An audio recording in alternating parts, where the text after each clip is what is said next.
नमस्कार, मैं डॉक्टर अजय यादव। इसके पहले के वीडियोज़ में मैंने बात की थी कि गॉलब्लैडर क्या है, इसका कार्य क्या होता है, गॉलब्लैडर स्टोन्स क्या हैं, कैसे बनते हैं, किस में बनते हैं और उनके कॉम्प्लिकेशंस क्या होते हैं। इस वीडियो में हम बात करेंगे कि इसको हम कैसे पता कर सकते हैं कि कोलेसिस्टाइटिस है, मीन्स कि हम कौन सा इन्वेस्टिगेशन करवाएंगे और इसका ट्रीटमेंट क्या होगा, नॉन सर्जिकल, सर्जिकल। सर्जिकल में भी बहुत सारी विधाएं हैं, उसके विषय में विस्तार से चर्चा करेंगे। अब हम सबसे पहले बात करेंगे कि अगर गॉलब्लैडर स्टोन है, उसके लक्षण हमें पता लग गए हैं, तो हम सबसे पहले जांच क्या करवाएंगे। तो इसकी सबसे अच्छी जांच होती है अल्ट्रासाउंड पेट का, जिसमें हमें पता लगता है कि गॉलब्लैडर स्टोन्स कितने हैं, कैसे हैं, बड़े हैं, छोटे हैं, गॉलब्लैडर कैसा है। अच्छा, बहुत सारे मरीज कई बार ये कंप्लेन लेके आते हैं कि डॉक्टर साहब अल्ट्रासाउंड में तो स्टोन आया है लेकिन सीटी स्कैन में स्टोन नहीं आया है, इसका मतलब गॉलब्लैडर की रिपोर्ट गलत है। नहीं, गॉलब्लैडर की रिपोर्ट भी सही है, सीटी स्कैन की रिपोर्ट भी सही है। क्योंकि गॉलब्लैडर के स्टोन कोलेस्ट्रॉल से बने होते हैं तो वो सीटी स्कैन में नहीं आते हैं। सीटी स्कैन हम गॉलब्लैडर स्टोन में कब करवाते हैं, उन सब के भी प्रॉपर इंडिकेशंस होते हैं। हर एक केस में हम सीटी स्कैन नहीं करवा सकते हैं क्योंकि सीटी स्कैन सेहत के लिए बहुत ही खतरनाक होते हैं। अब हम बात करेंगे कि इसका इलाज क्या है। इसका इलाज दो तरह से होता है, कंजर्वेटिव और सर्जिकल। कंजर्वेटिव मीन्स कि नॉन सर्जिकल। अब समाज में ये बहुत सारी धारणाएं फैली हैं कि इसको हम आयुर्वेदिक, होम्योपैथिक या फिर हम बहुत सारी घरेलू विधाओं के द्वारा स्टोन को खोल सकते हैं, निकाल सकते हैं, सही कर सकते हैं। ये बिल्कुल ही गलत है। ये किसी भी तरह की किसी भी दवा से गॉलब्लैडर का स्टोन जाता नहीं है। एक बार बन गया तो वो बन गया। गॉलब्लैडर में पित्त का बहाव होता है, पित्त बहुत ही थिक होता है। अगर उसको हम थाली में डाल के थाली उल्टी कर दें तो उसमें से पित्त नीचे गिरेगा नहीं, जिस कारण से स्टोन्स न तो कभी बाहर जाते हैं और न ही स्टोन कभी खुलते हैं। हाँ, ये है कि अगर कोलेस्ट्रॉल स्टोन्स जो कि रेडियोलुसेंट होते हैं, अगर ये 4-5 एम से छोटे हैं तो इसमें बहुत बार अल्सोडिऑक्सीकोलिक एसिड इसके साइज को कम कर देता है या फिर टेम्परेरी रूप से कई बार इसको घोल भी देता है। लेकिन आप जैसे ही दवा को बंद करेंगे ये फिर से रहेगा, ये फिर से अपने कॉम्प्लिकेशंस क्रिएट करेगा। तो अगर गॉलब्लैडर स्टोन बन गया है तो उसका एकमात्र इलाज होता है, वो है सर्जरी। अब हम सर्जरी पे आएंगे। सर्जरी इसकी दो तरह से होती है। ओपन का मतलब कि हम चीरा लगाते हैं। दूसरा मेथड होता है लेप्रोस्कोपिक, जिसे हम मिनिमल इन्वेजिव या फिर की होल सर्जरीज भी कहते हैं। अच्छा, इन सब सर्जरीज में हम एक ही सर्जरी करते हैं। ऐसा नहीं कि अगर ओपन सर्जरी है तो उसमें कुछ चीज़ अलग करते हैं या फिर अगर लेप्रोस्कोपिक है तो उसमें कुछ चीज़ अलग होगी। नहीं, हम सब में पेट के अंदर जाकर गॉलब्लैडर के मुंह के पास में जो पतली नली होती है जिससे गॉलब्लैडर मेन पित्त की पाइप से जुड़ा होता है, उसको हम ट्रिप कर देते हैं या उस पर हम धागा बांध देते हैं और पूरे के पूरे गॉलब्लैडर को बाहर स्टोन के साथ निकालते हैं। अच्छा, बहुत सारे लोग ये सोचते हैं कि गॉलब्लैडर के अंदर से केवल स्टोन को बाहर निकालते हैं। नहीं, गॉलब्लैडर में स्टोन अगर है तो पूरा का पूरा गॉलब्लैडर ही निकाला जाता है। क्यों? क्योंकि ये स्टोन दोबारा फिर से बनेगा। ये किडनी स्टोन के विपरीत है। किडनी में हम कोई स्टोन निकाल देते हैं और दोबारा कभी स्टोन बनने की संभावना भी नहीं होती है। इस टेक्निक के बाद तीसरी लेप्रोस्कोपिक टेक्निक आई है, रिड्यूस्ड पोर्ट लेप्रोस्कोपिक सर्जरी, जिसमें हम पोर्ट्स की संख्या को, छेद की संख्या को कम कर देते हैं। या फिर हम 4 छेद से करते हैं या फिर उसको हम 3 छेद से भी कर सकते हैं या फिर हम 2 छेद से भी कर सकते हैं।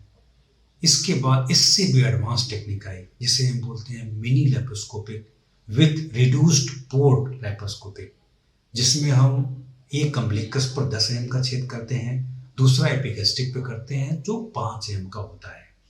अच्छा, ये छेद इतने छोटे होते हैं कि इनमें कोई टाँका उका लगाने की ज़रूरत नहीं होती है। बिना टाँके के ये घाव अपने आप भर जाते हैं। इसके बाद अभी जल्दी में एक आया हुआ रोबोटिक सर्जरी। रोबोटिक सर्जरी थोड़ा सा फैंसी टर्म है। बहुत सारे लोग हमारे यहाँ ओपीडी में आते हैं, कहते हैं कि मुझे तो रोबोटिक सर्जरी करवानी है। लेकिन रोबोटिक सर्जरी में कुछ फायदे हैं तो कुछ घाटे भी हैं। सबसे पहले तो मैं आपको ये बता दूं कि रोबोट का आविष्कार गॉल ब्लैडर के सर्जरी के लिए नहीं हुआ है।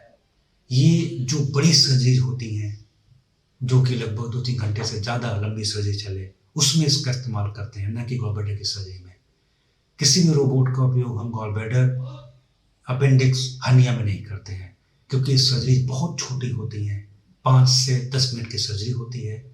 रोबोट को हम बस केवल सेट करने में 40 मिनट लग जाते हैं। मरीज को 40 मिनट एक्स्ट्रा एनेस्थीसिया की गैस उसके शरीर में हम डालते हैं, जिसका दुष्प्रभाव बाद में पता लगता है। रोबोटिक सर्जरी में जो पोर्ट की साइज है वो भी बड़ी हो जाती है। अम्बिलिकस वाला 12 mm, जबकि लेप्रोस्कोपिक में 10 mm का था। एपिगैस्ट्रिक का होल, ये भी जो हमारे मिनी लैब में केवल 5 mm का होता था, ये 10 mm का होगा। साइड के 2 पोर्ट्स और जो नॉर्मली 5 या 3 mm के होते थे, या मिनी लेप्रोस्कोपिक रिड्यूस्ड पोर्ट में तो था ही नहीं, वो इसमें 7-7 mm के 2 पोर्ट होते हैं। तो ये कॉस्मेटिकली भी अच्छा नहीं है। सर्जरी के बाद चूंकि होल की साइज और होल के नंबर्स ज़्यादा हैं तो दर्द भी ज़्यादा होता है, रिकवरी टाइम भी ज़्यादा लगता है। इसलिए रोबोटिक सर्जरी गॉल ब्लैडर के लिए न बनी है और न ही की जानी चाहिए। अब हम बात करेंगे कि इन सारी टेक्निक्स में सबसे अच्छी टेक्निक कौन है, कौन सी है और क्यों है। इन सारी टेक्निक में सबसे बेहतर टेक्निक है mini with reduced port laparoscopic cholecystectomy. क्यों? क्योंकि इसमें एक तो छेद की साइज छोटी हो जाती है, 10 mm और 5 mm, और छेद के नंबर्स भी कम हो जाते हैं, तो जाहिर सा इसमें रिकवरी भी फास्ट होगी। रिकवरी कितनी फास्ट होती है? 6 घंटे। मरीज सर्जरी के बाद 6 घंटे बाद अपने घर जाता है।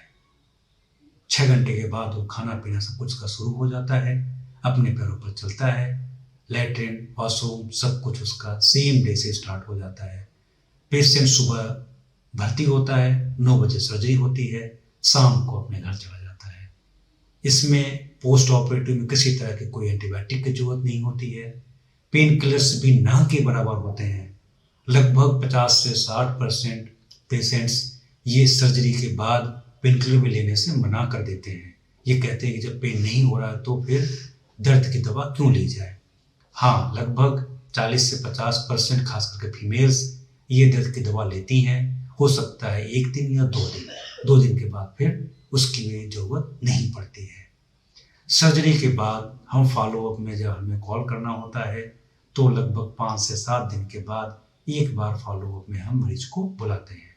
अब हम कंपेयर करेंगे कि ओपन में और लेप्रोस्कोपिक में डिफरेंस क्या है।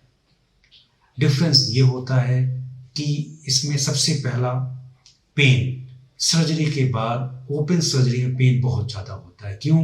क्योंकि चीरा लंबा लगा है, पेट की सारी दीवार चीरी गई है, जबकि लेप्रोस्कोपी हम केवल स्किन में छेद करते हैं, उसके बाद के सारी लेयर्स में हम लेप्रोस्कोपिक ट्रोकार से केवल पियर्स करते हैं, मसल स्प्लिटिंग करते हैं, कट नहीं करते हैं, इसलिए उसमें पेन न के बराबर होता है। इसलिए हम इसको कई बार पेनलेस सर्जरी भी बोलते हैं। दूसरा, ओपन सर्जरी में जब चीरा लंबा होगा तो इन्फेक्शन के चांसेस भी होंगे। सर्जरी के बाद बहुत सारे मरीजों में इन्फेक्शन भी होता है। इन्फेक्शन होगा तो घाव जल्दी नहीं भरेगा, हॉस्पिटल स्टे लंबा हो जाता है, रिकवरी टाइम लंबी हो जाती है, मरीज का डिस्चार्ज लेट होता है। जब लेट होगा, इन्फेक्शन होगा, तो अनावश्यक रूप से ज़्यादा दवाइयाँ भी मरीज के शरीर में जाएंगी, जिसका दुष्प्रभाव बाद में देखने को मिलता है। अब जब पेट की सारी लेयर्स काटी जाती हैं तो सर्जरी के बाद इसमें हर्निया भी होने का चांस होता है, जबकि लेप्रोस्कोपी में हर्निया न के बराबर देखने को मिलता है। इसके अलावा ओपन सर्जरी में जो कि चीरा लंबा लगा है तो स्क्वायर मार्क भी लंबा आएगा, निशान लंबा होगा, चौड़ा होगा, जो कि पेट पे दिखता है। लेप्रोस्कोपी में निशान मुश्किल से 1-2 महीने बाद गायब हो जाते हैं, न के बराबर दिखते हैं। कोई अगर ध्यान से न देखे तो वो जान भी नहीं पाएगा कि सर्जरी हुई भी है कि नहीं हुई है। दूसरा, अब चूंकि पेट के अंदर चीरा लगा के जाने के बाद हाथों को भी हम टच करते हैं तो उससे इंटेस्टाइनल ऑब्स्ट्रक्शन होने के भी चांसेस होंगे, पेट में गैस वगैरह बनने के चांसेस भी ज़्यादा होते हैं। लेप्रोस्कोपिक में ये सब ड्रॉबैक्स कम होते हैं, इसलिए हम लोग हमेशा प्रेफर करते हैं कि मरीज को mini with reduced port laparoscopic surgery के लिए ही बताया जाए। अगर आपके मन में कोई सवाल या किसी तरह का कोई प्रश्न है तो कमेंट में जाकर पूछ सकते हैं और दिए गए फोन नंबर पर बात भी कर सकते हैं। अगर आप जीबी स्टोन के इलाज एवं सर्जरी के विषय में जानना चाहते हैं और कौन सी सर्जरी सबसे बेस्ट है ये जानना चाहते हैं तो हमारे अगले वीडियो को अवश्य देखें। अगर ये वीडियो आपको पसंद आया है तो इसे सब्सक्राइब और लाइक अवश्य करें। धन्यवाद।